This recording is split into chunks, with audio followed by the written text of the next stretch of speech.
आज मैं हम आपको ट्रांसजेंडरों के अधिकार के विषय में बताने वाले हैं। मानव प्राणियों के संदर्भ देते हैं।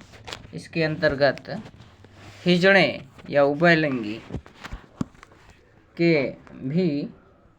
भी आते हैं, इसलिए पुल्लिंग और शब्द तक सीमित नहीं है।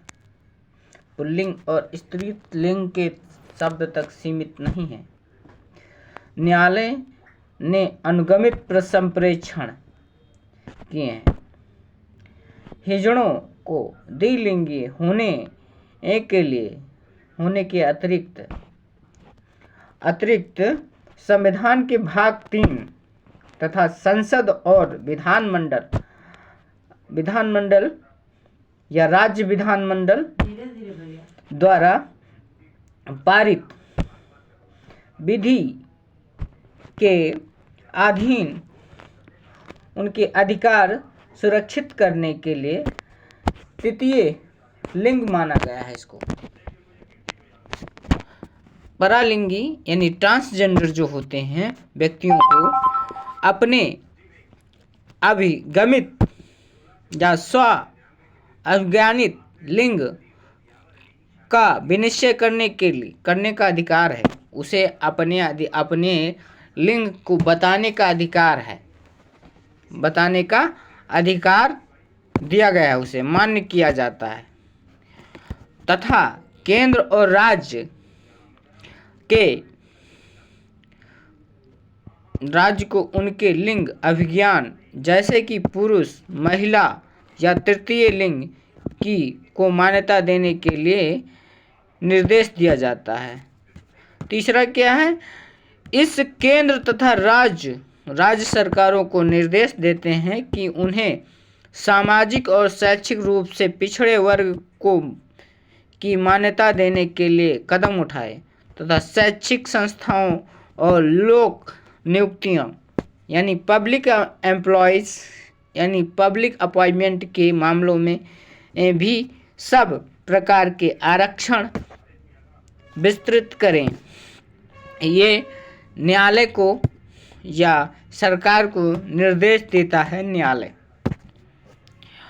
केंद्र और राज्य सरकारों को निर्देश दिया जाता है कि वह HIV सेरो सर्विलेंस के पृथक केंद्र चलाए। HIV का जो जांच का माध्यम होता है उसको अलग तरीके से सरकार चलाए, उनके लिए प्रक्रिया अलग करे। ये सरकार को निर्देश दिया जाता है क्योंकि हिजड़े और परालिंगी कई प्रकार के यौन स्वास्थ्य मामलों का सामना करते हैं। यौन मामलों और स्वास्थ्य मामलों और मनोवैज्ञानिक मामलों का वो सामना करते हैं। पांचवा क्या है? केंद्र और राज्यों को चाहिए कि वह हिजड़ों और परालिंगियों द्वारा सामना की जाने वाली समस्याओं को गंभीरता से लें और जैसे कि डर, शर्म, लिंग दुखाभ्यास यानी जेंडर डिस्फेरिया, और इसमें सामाजिक दबाव,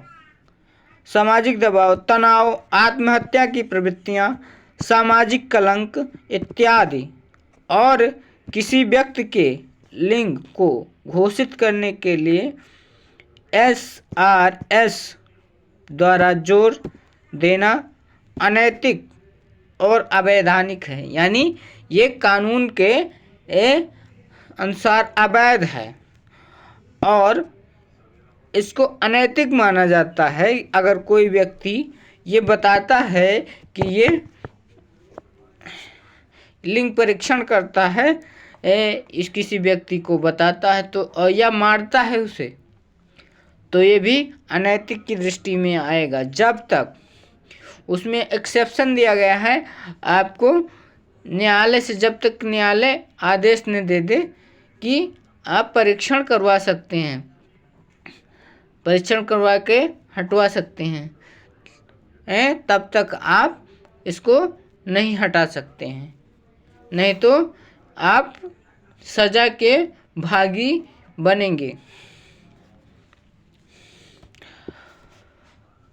केंद्र एवं राज्यों को परालिंगियों को चिकित्सालयों में देखरेख की व्यवस्था के लिए उचित उपाय करने के लिए तथा अलग लोक प्रसाधन यानी अलग एक टॉयलेट की एवं अन्य सुविधाएं प्रदान करनी चाहिए।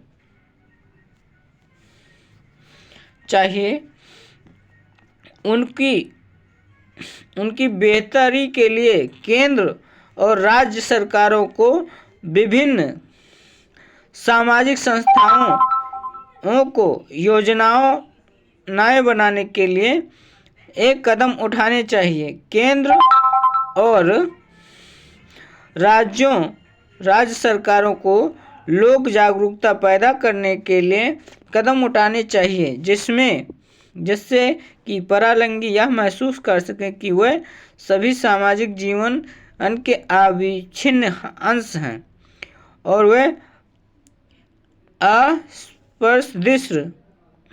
अस्पर्श न समझे जाएं। और केंद्र, इसमें मैं आपको बताने वाला हूँ, केंद्र और राज्यों को यह उपाय करना चाहिए कि वह समाज में उस सम्मान और आदर को पुनः प्राप्त कर सकें जो उन्हें हमारे सांस्कृतिक और सामाजिक जीवन में प्राप्त हैं।